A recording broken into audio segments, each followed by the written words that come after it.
Programavimo studijos susideda iš dviejų dalių, tai yra frontendo ir backendo sritis. Baigęs studijos žmogus galės kurti įvairaus tipo aplikacijas, tai gali būti aplikacijos susijusios su internetinė prekyba, buhalterinė apskaita ar tiesiog asmeniniais tinklapiais. Žmogus gali darbintis į bet kurią IT įmonę, kuri ieško specialistų.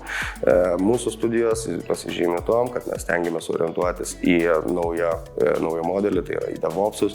Stengiamės paruošti žmonės, kad čia jau mokėtų dirbti su serveriu, jau mokėtų savo aplikaciją viešinti ir talpinti, ko taipogi ir ieško šiandien dienai didžioji dalis įmonių. Programavimo studijų mes turim dvi atšakas.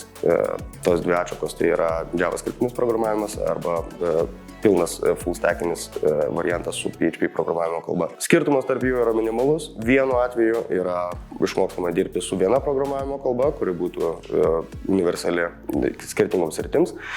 Kitu atveju yra mokinamasi dirbti su dviejomis programavimo kalbomis. Laukiame žmonių, kurie tiesiog turi galbūt kompiuterinio raštingumo žinių, kurie turi žinių logikoje, ir kurie jau stengiasi naršyti, žiūrėti į sistemą arba galbūt bent jau turėjo prisilietimo prie kažkokio sisteminio administravimo.